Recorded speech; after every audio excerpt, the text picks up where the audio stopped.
PJNET.TV. It is 9 o'clock on the East Coast, and we're running our bumper. We've got Doug Carter standing by, and we're recording, and we are streaming, and we are ready to begin countdown to Studio 37 Alpha starting now.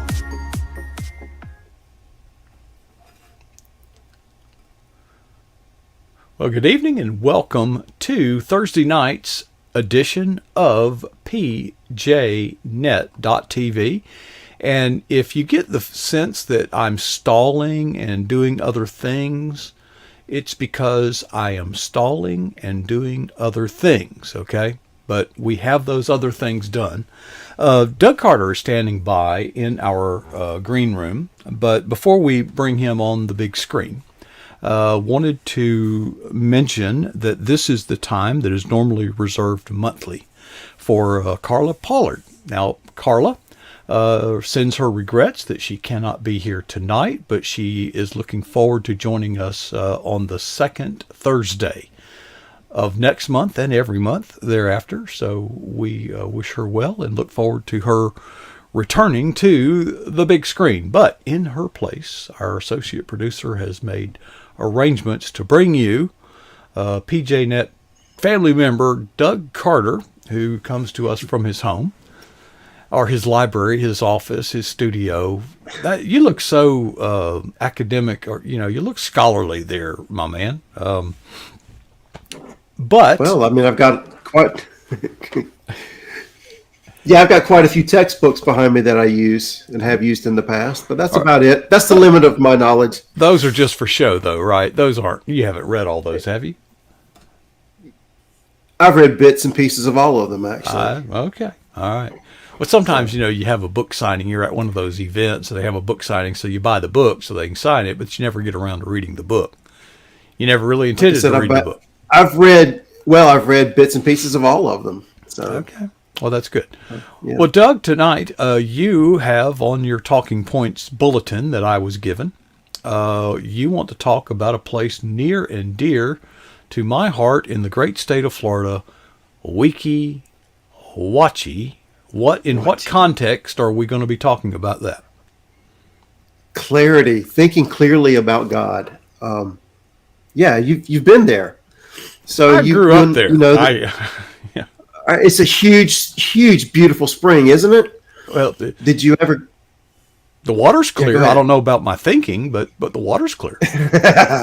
Did you ever go into the theater, the underwater theater? Actually, I have not been there since I was a youngster, and I don't remember. But it is quite the attraction, tourist trap here in Florida.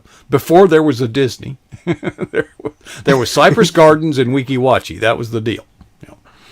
Yeah, I want to go to Cypress Gardens too. But what really fascinates me about Weeki Wachee, Coach, is the clarity of the water, and it's a huge spring, and I use that as a metaphor. And I'm just going to jump off here with Proverbs 13:14, and the law of the wise is a fountain of life to turn me away from the snares of death. Right, so we think about wisdom in the form of a fountain, and we want to get as much of this clear, refreshing wisdom as we can get. And I think Jenny Springs and Fanning Springs and Weeki Wachee Springs are excellent metaphors for this type of wisdom and clarity, because you can see 20 feet down easily to the bottom. More than that. Yeah. And so I use this in my ethics class, to talk about how we need to start thinking rightly. And you've got this spring, that's the source of our concept of reality, right? And I talk about 3 different concepts of reality. One is going to be the idea that there is a God who created. And another source of reality for some people is that whatever is real is in your mind, or we're just all part of some spiritual, cosmic, whatever. Mm-hmm. And then there's a third source of reality that people might appeal to, and that is nature is all that there is. So I explain to my students that you've got these 3 different sources, 3 different spring heads, and they all have a spring run That's going to be the river that takes you and dumps you out into the ocean. So the Weeki Wachee River is a fascinating, beautiful river that dumps into the Gulf of Mexico, right? Mm-hmm. And I said, along the way, and I showed them these images of people paddleboarding down. I said, but along the way, you might have branches, trees that are falling in the water. You might have alligators or snakes or something, or monkeys, in the case of Weeki Wachee, that little pests, little dangers along the way, so to speak. And you really want to make sure that your river is clear. And there are times when other rivers or other creeks are going to merge into your river and into the river of ideas. And sometimes they leak tannins. Tannins are the chemicals from leaves and things that turn the water brown. Mm-hmm. And they muddy your water. They muddy your thinking. And where do we get these tannins? We get them from everybody's ideas, basically. And then you have a lot of other ideas running together. And when this happens and we get further from the source of reality, then our own perceptions and our own understanding of wisdom and how we ought to live gets kind of confusing. And we get these thoughts in our heads that just aren't right. So I think about that in the context of the underwater theater at Weeki Wachee. And you can actually go down, they've carved it into the limestone. And when everybody walks in, your eyes are fixed upon the stage. Now, the stage is going to be the spring itself, and they have live mermaid shows. And, of course, when you're in there and you're watching this, and you imagine a 5-year-old girl who's watching this live mermaid show. Mm-hmm. Would you dare tell her those mermaids are not real? There's no way. And so you have this image, this play, this narrative running on the screen or on the stage that everybody's fixated on. And that's the reality for that 5-year-old girl. And I use that to take my students back to Plato's cave. And I said, it's almost like we're down, instead of being in that limestone theater, we're inside of a cave, we're chained. The way Plato presents it, you can't look behind you. You can't look to the side. You can only look forward. And you see shadows dancing on the walls in front of you from a fire burning behind you. And there's objects walking along between the fire and you. And that's the only reality you know. But what happens if a strange character enters the theater?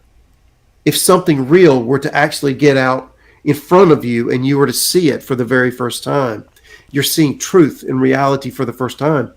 How would that affect you? I mean, how would it affect a poor little 5-year-old girl if she sees the tail fin fall off and the mermaid's got legs just like she has? Wearing a pair of Nikes. Yeah.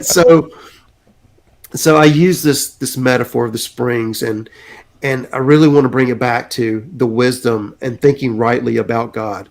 We get ourselves in such a mess sometimes, and we need clear thinking. We go to God in prayer, but are we bringing our own narrative into the realm of God? And are we putting God in this box and putting God onto our screen that we replay over and over and over again? We have our own story of what God should be like. And sometimes we need to step back and just let God be God and meditate on him and go to his word. Go back to the spring head itself. Get out of the muddy spring run and go to the spring head itself, where it's coming out of the ground, the source. So just some powerful thoughts that we've had in our discussions this week.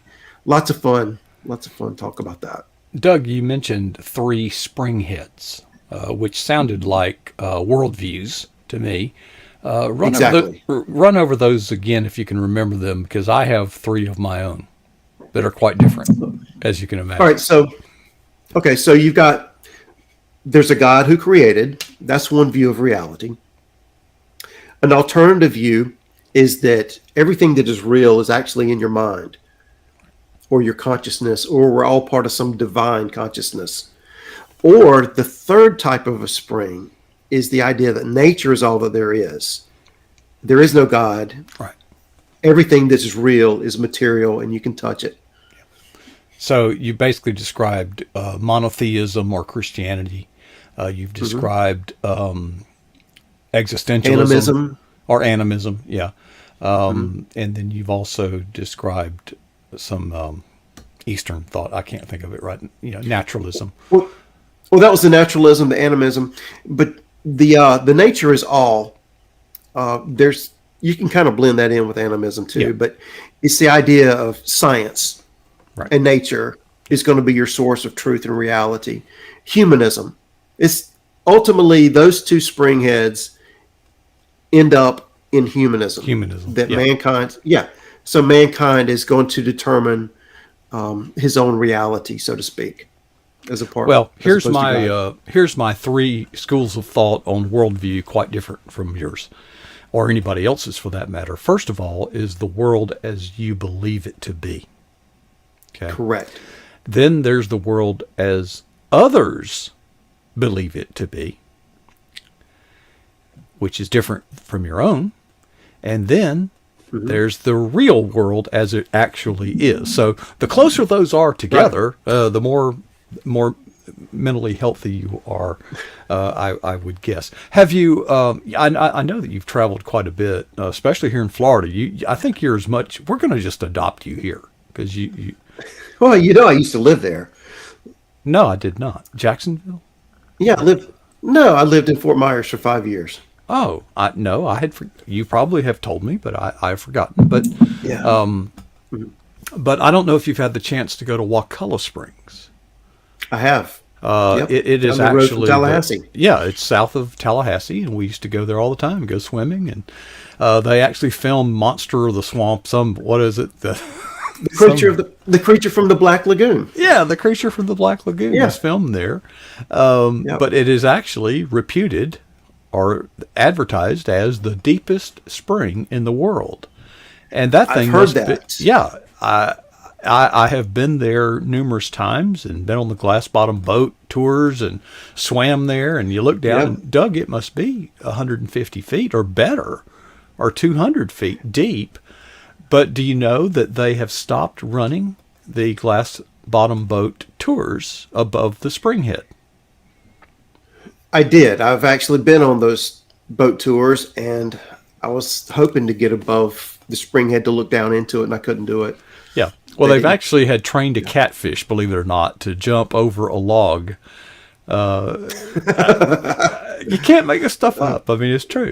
But what has happened, reputedly, is that the fertilizer that's being used in the county to the north of there, the water, is gotten murky, and you can't see the bottom of the spring. That's how deep it is. Although the water is crystal clear, for all intents and purposes. But I hope that the day will come when they can remedy that. I can't see how spring water could be contaminated by dirt. Anyway,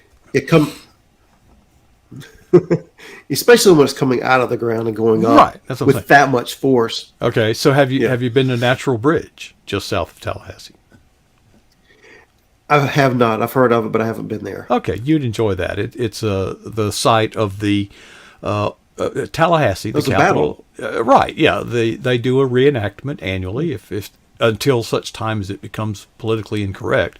But Tallahassee remains as the only Confederate capital that was never conquered, never seized. They attempted to land in the Gulf of Mexico. Now, if you've landed on the Gulf of Mexico south of Tallahassee, that's very inhospitable. It's not the sandy beaches and flamingos. Appalachia.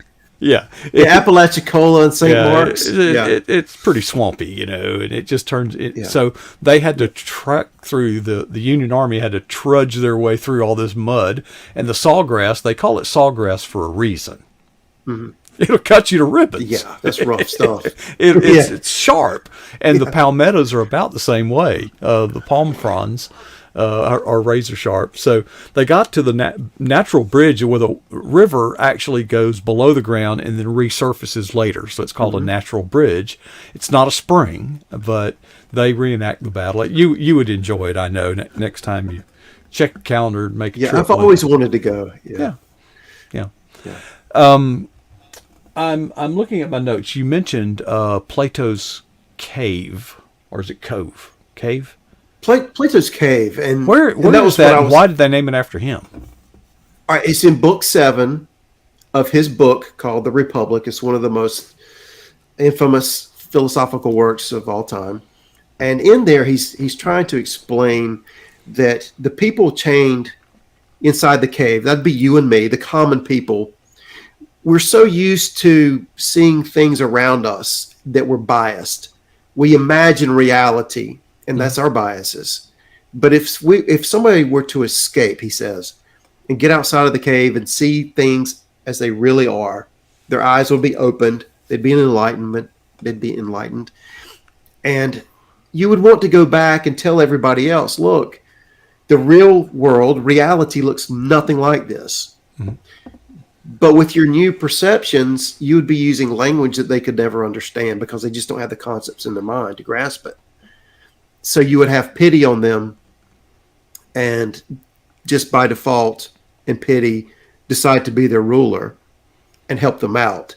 Now, you can't always tell them what you're doing because they don't know. They have no idea. They're so stuck in their ways and their traditions and their experiences and their religious beliefs or whatever that they're just too ignorant to know what the right thing is. And I listen to that or read it, and I think about our leaders today and how they are moving us into this humanist world, and they call it the narrative. I've actually got a new book from the World Economic Forum. It's called The Narrative, and they are shaping a new way of thinking. So it's basically they've got their own springhead, which is going to be grounded in the world is all naturalism, or nature, and then forget about everybody else's beliefs. They're just too ignorant. If they believe there's a God that created the world, they're just too ignorant to understand. If they believe that everything is all in their head, they're just too ignorant to understand. We're going to have to do it for them. And ultimately, what's fascinating is all three of these worldviews, all three of these springheads, when they dump out into the ocean of ideas, there's one goal, and that goal is to save the world. So Jesus Christ came to save the world, right? Well, it's more than just the people in the world.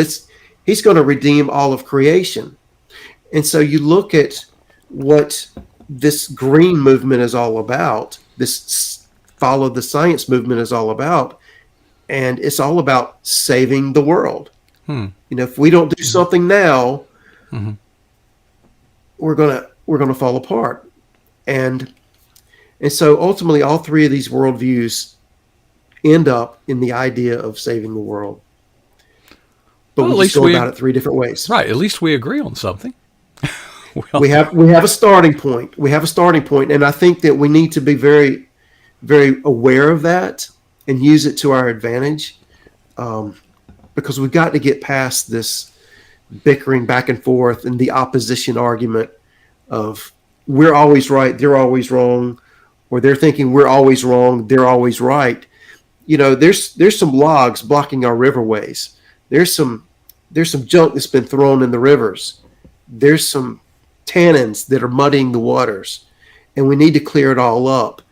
And we need to start thinking rightly about God in order to do that. Well, we got a couple of minutes, Doug. I mean, literally a couple. I've been trying to kind of give you shout outs along the way because you have been on a secret assignment working on the PJNET YouTube channel. You are drawing upon some learning that you have been made yourself available to from some of the conferences you've been. So tell us quickly about the experiment and what we have done, what we hope to do. All right. So I go to every conference that I can go to. I've You're actually kind of a got one conference coming up junkie. next weekend. You're a junkie. Yeah, I love it. I love the networking and learning stuff. So the 18th, 19th, and 20th, I'll be in Asheville for the Asheville Christian Writers Conference. They do a wonderful job. This will be my third time there. And then I'm registered for the Blue Ridge Conference. But I've also, along the way, taken courses from other people outside of the book writing industry. And one of the courses I took was on creating videos and how to do them so that you're creating the message, getting the message out instead of just being unheard. And then I took another one on building a coaching experience. Now, I didn't really take it so much because I want to be a coach, but I thought that it would be a good way to help improve my teaching abilities and really zero in on my message and make it really crystal clear. And between those two courses, I've kind of uncovered how they learned their stuff. Mm-hmm. And I've been able to find more information that they're drawing from. And some of that I'm using or translating into what we're doing here. We want to craft a message. We want to use words that appeal to an audience that's already looking for those words. So keywords. Mm-hmm. And as writers, we already know that we need to put keywords in our titles and sprinkle them throughout our text so that the algorithms will pick them up. Mm-hmm. Artificial intelligence can pick them up. And SEO, search engine optimization, is crucial for being discovered. And so many writers have such wonderful things to say, or podcasters have so many wonderful things to say, but they're not being heard. And I think that they just need to kind of step out and take some of these classes. I think we can help them out a lot with some of the stuff that we're doing, just learning from what we've learned. But that's how we're doing it. And hopefully we're going to see some more traction. Yeah. Well, it's had a made a measurable difference. And in closing, we're running late anyway. Well, we'll have to devote a whole class we'll have to do another time. Well, Doug, thanks for sharing. I love your worldview, outlooks, and your outlooks and your insights, and and thanks for filling in for Carla Pollard. By the way, Carla Pollard can be found at carlagpollard.com. Wanted to make sure I got the letter G in there right, and you can keep up with her. But we'll be seeing her about this time next month. But Doug, thanks for standing in tonight. You're a brother in Christ. We love you. And I guess we'll see you in the chat room in a few minutes. All right. Thank you so much, Coach. All right. Glad to do it. Doug Carter here on PJNET. It's not over at the bottom of the hour. That's just a few minutes away. We're going to take a little trip around the Cross W Ranch with J.D. Winninger, and he'll be in our green room shortly. I've got to kind of make a few changes in preparation for that. Before we do that, I would like you to consider these two questions. What is the boldest thing that you've ever done for Jesus Christ? And when was that? Let's not be satisfied with either answer.